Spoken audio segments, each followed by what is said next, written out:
Hello everyone, in today's video I design and assemble an adjustable mock-up chassis, and I finish up the Mustang SVO body by adding the final details, painting and installing the lights, and tinting the windows.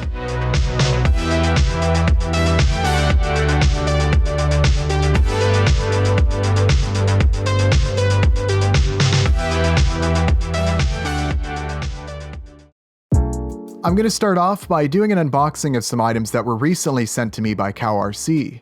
For those of you who are unaware, CowRC offers a wide variety of different RC maintenance items, including magnetic work mats, storage systems, cleaning products, adhesives, and more. CowRC is a brand that I've been aware of for a while and have heard nothing but great things about their products from fellow hobbyists, so I was genuinely very excited when I received a message from them offering to send me some products to try out. They hooked me up with a variety of products, including some waterproof grease, RC silicone protector spray, and electronic cleaner and degreaser spray, all of which I look forward to putting to good use. They have also provided a couple of magnetic work mats, the first being this large 2x3 foot flat mat, which is plenty big enough to accommodate 1/10 and 1/8 scale vehicles, such as this TTO2 chassis, which gives you an idea of the size. And the second being this 19x24 inch magnetic work mat with parts trays.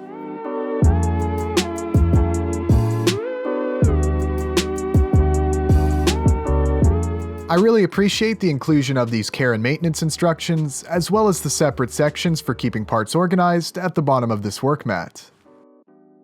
Of course, the awesome thing about having a magnetic work mat is that you don't have to worry about small parts and hardware rolling off the table and entering an alternate dimension. Instead, the magnetic surface and raised edges keeps everything contained and organized, which is especially useful when working on small-scale vehicles that use tiny hardware. I've already had an opportunity to utilize these mats quite a bit, and I would highly recommend them. I'll be sure to include a link to the CowRC website below in the description. So one of the things that I wanted to do this past week was design a very simple, easy to print adjustable chassis for mocking up 1/24th and 1/25th scale bodies to make it easy to determine what wheelbase and width the body requires. Unlike with more conventional 1/10 scale RC vehicles, where all the bodies are relatively universal and designed to fit more standardized chassis dimensions, scale model cars, just like the full-size vehicles they represent, come in many different wheelbases and track widths, so there's no standardization to make them all the same dimensions. As a result, most scale models are very accurate representations of the full-size vehicle they are replicating, giving them a great appearance. The difficulty with this, however, is that it is up to the builder to determine the wheelbase and track width of what the car needs to be before selecting components that will fit their vehicle. In other words, the chassis needs to be designed to fit the body, not the other way around. Figuring out these dimensions can be a bit tricky without a way of mocking everything up to get an idea of how things will look. I designed a very simple mock-up chassis that could be adjusted to fit various different wheelbases and track widths. The design consists of only two different 3D printable parts. One piece that holds the metal rod that the wheels slide onto, and a longer piece that allows the other sections to be adjusted. I also designed some wheel mock-ups that correspond to different size wheels that are available on the Make It RC store. These mock-up wheels are very easy to print and will aid in determining the size and position of where everything needs to be. Once the design was complete, I printed out all of the parts and began assembling the chassis. 2mm steel rods and some M1.6 hardware is needed to complete the assembly.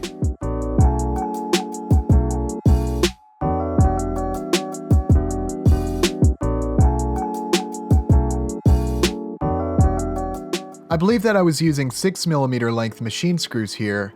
However, they are a bit small, and I ended up replacing them with 8mm ones later on.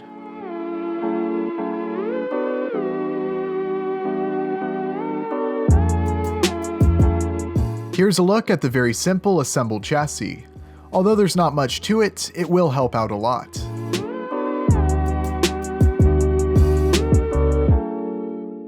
These particular wheels that I was using for the mock-up ended up fitting very loosely on the 2mm shaft.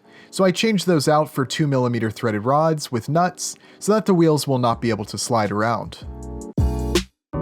With this mock-up chassis fully assembled, I was eager to make use of it.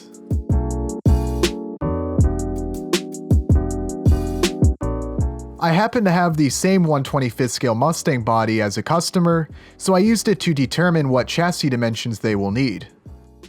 I started by roughly positioning the axles and wheels where they needed to be, and I continued to make fine adjustments until everything was positioned correctly.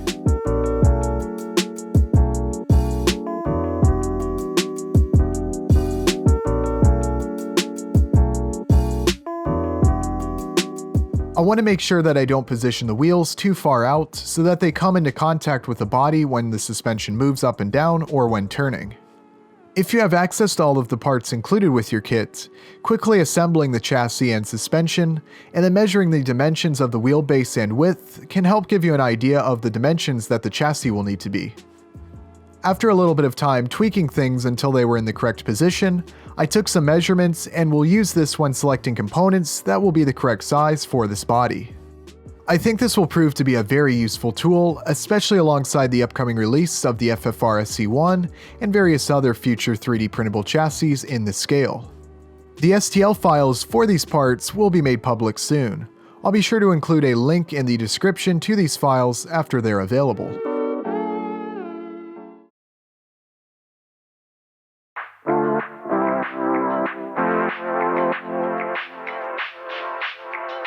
Over these past few days, I've had the opportunity to put a lot of finishing touches onto the 85.5 Mustang SVO. For those who missed the previous video I did on this car, in it I assembled the chassis, installed all of the electronics, and did some driving. Recently I've been focused on finishing up the cosmetic parts of the car, including getting the headlights and taillights painted and installed. I decided to start by painting the taillights. These taillights were a little bit tricky to paint due to there being different colored sections right next to each other for the brake lights, turn signals, and reverse lights. So I wanted to make sure that I did not get paint into the wrong section, which I accomplished by carefully masking.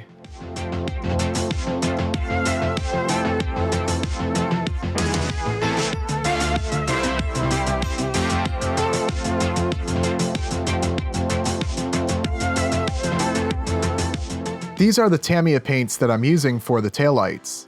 Usually I like to apply them using an airbrush, though I decided to use a brush this time. I started with white for the reverse lights since it is the most opaque. That way I really don't have to worry about paint that I applied behind this showing through.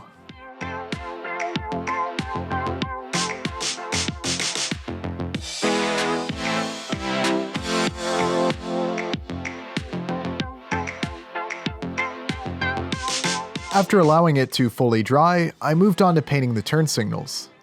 Both the clear orange and clear red for the remaining sections of the taillights are far more transparent, so ensuring that they do not overlap is more important. I once again masked off the section that I want to paint orange and then applied the paint.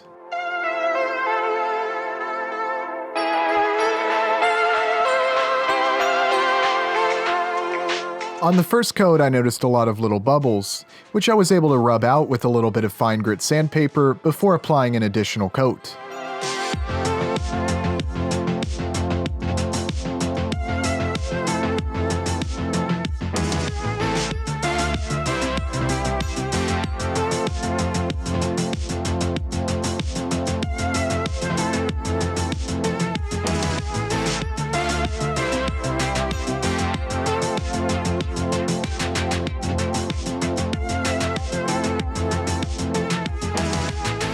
Once the orange had fully cured, I carefully marked over that section so that I did not have to worry about the red overlapping it.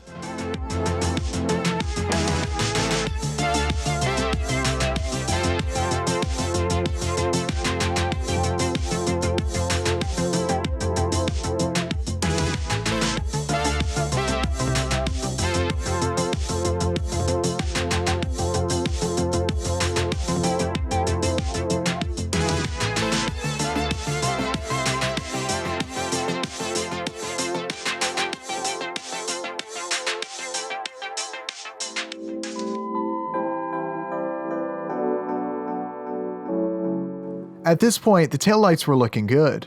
Since I noticed a few spots that were a bit uneven, I applied an additional coat to help make each section appear more uniform in color and opacity.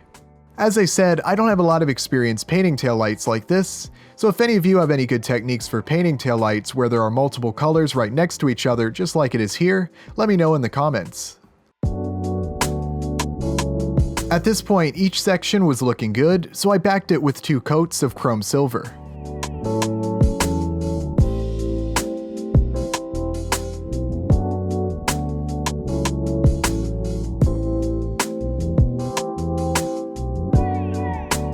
Finally, I sanded all of the outer edges and carefully applied some flat black paint to each edge.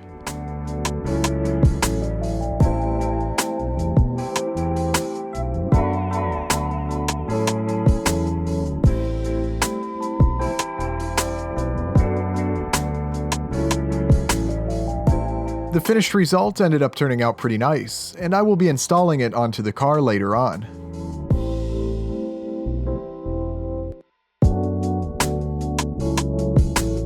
Moving on to the side view mirrors, I decided not to remove the chrome finish, but instead just paint over it in all the sections except where the mirror is. To make things a little easier, I used some glue to secure them to a toothpick while painting.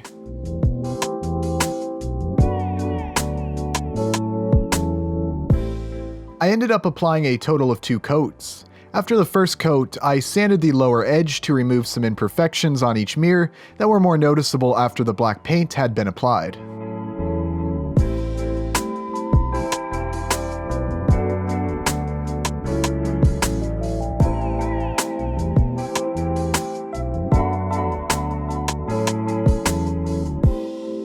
Next, I worked on the headlights. I again decided to keep the chrome finish in place and just paint over it in certain sections. I started by cleaning up the edges of the lenses from where they were attached to the parts tree.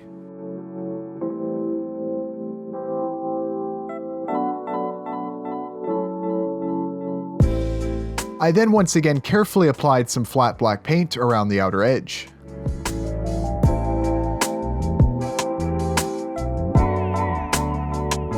I also glued each piece to a toothpick to make holding onto it for painting easier.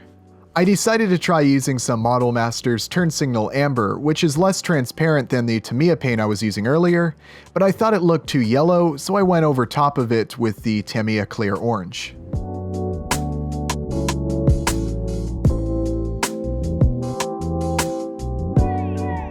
On the full-size cars, the lenses on either side of the headlights appear to be clear but have amber bulbs. At least that's how I think they are. To try and sort of replicate this general appearance, I mixed some white and clear orange to use in these sections.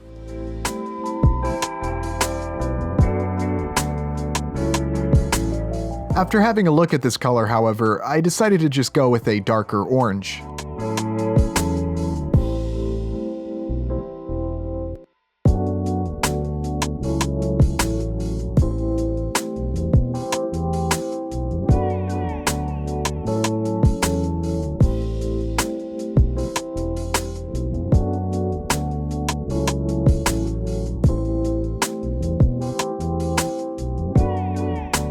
Finally, I glued the lenses onto the headlights using some glue that dries transparent.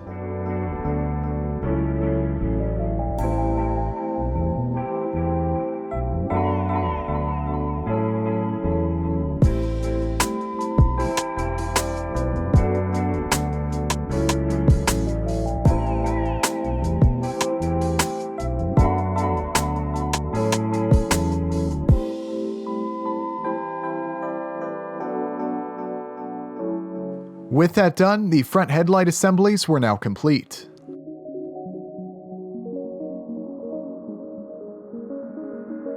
I decided to utilize the rear license plate mount. After cutting it off the parts tree, I sanded the rough edges and then let the parts sit in bleach overnight to remove the chrome.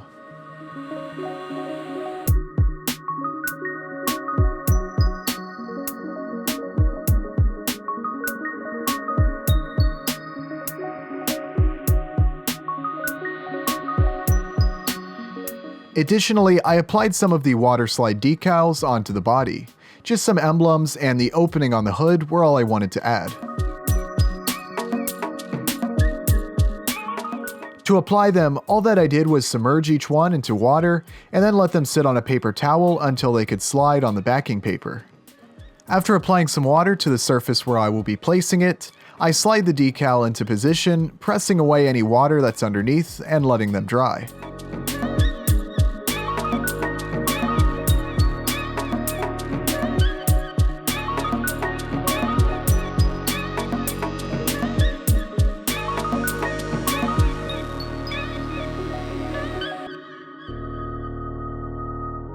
Moving on to the windows, since I won't be using an interior with this body, I want to apply a very heavy tint to all of the windows.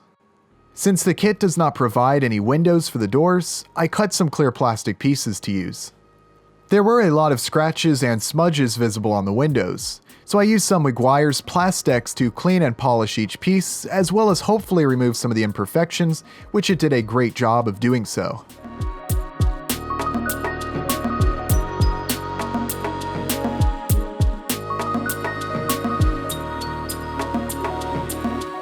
I also printed out 2 sets of wheels that I modeled in a previous video, each with different offset and back spacing, so I can choose which one I think looks best on the car.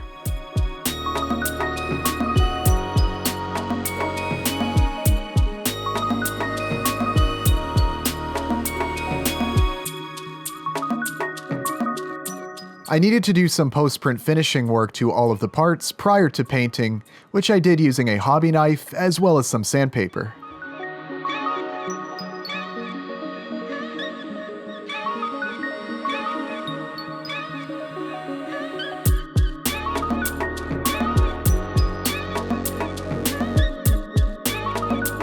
After sanding, I washed each piece with water and let sit out to dry.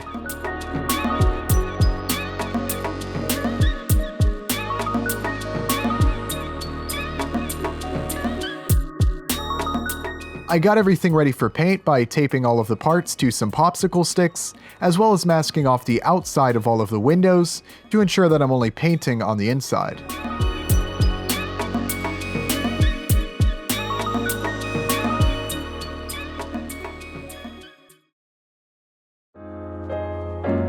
I used Tamiya Smoke acrylic to tint the windows. After a while, I ended up laying it down really thick since I wanted a very heavy tint in order to hide the electronics. I didn't worry too much about making it even since it will look smooth because I'm painting from the inside. I also painted the wheels gloss black. I hand painted the brake rotors and license plate mount.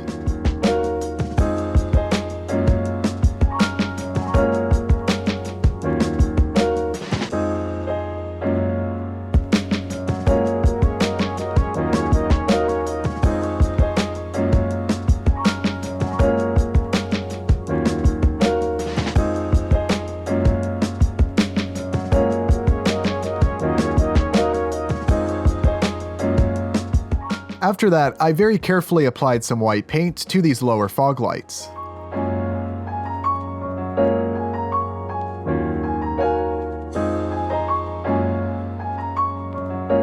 I then installed the headlights. I made sure once again to use glue that will dry clear, making it nearly invisible once it has dried.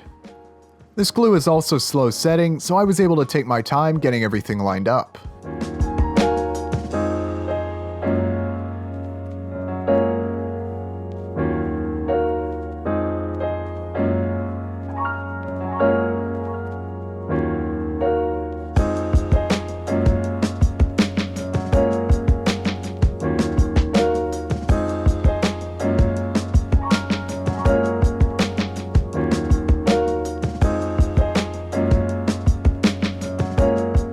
After the headlights were mounted, I moved on to installing the windows. The installation was very easy since tabs are molded into the body, which help in positioning the front and back windows.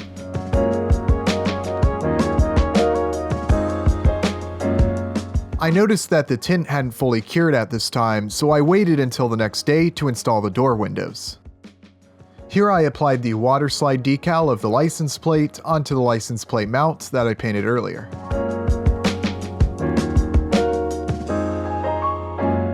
I then glued the license plate to the back of the car, and I also applied some silver paint for the rear lock.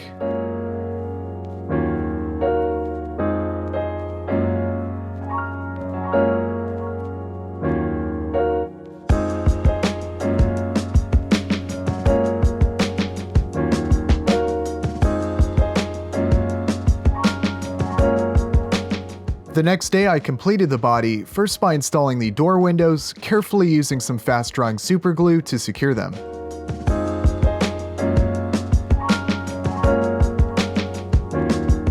Then I mounted the taillights, making sure that I was using glue that would not react with the paint.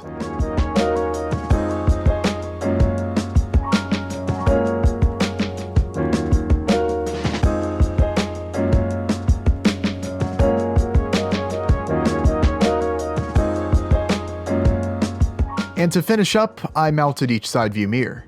I did end up having to trim the part that attaches to the car in order to get them to be able to be mounted properly without them being at a very strange angle.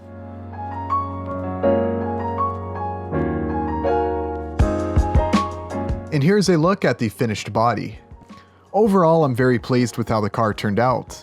I'm not always crazy about maroon paint, but I think this color really works on this particular car. I want to give the wheels a little more time to dry before gluing the rotors and mounting them to the chassis. I'll be sure to get some pictures posted on Instagram after I do so. The only thing that I can think of cosmetically that I still want to do to the car is add a tailpipe. Of course, I'm going to be continuing to experiment with the performance of the car and see what kind of improvements I can make, especially with the steering and suspension, as I discussed previously when working on this project. Of course, I'll be showcasing all of that in a future video. To conclude today's video, I want to showcase some of the amazing vehicles and projects that have been showcased on the Make It RC Facebook group.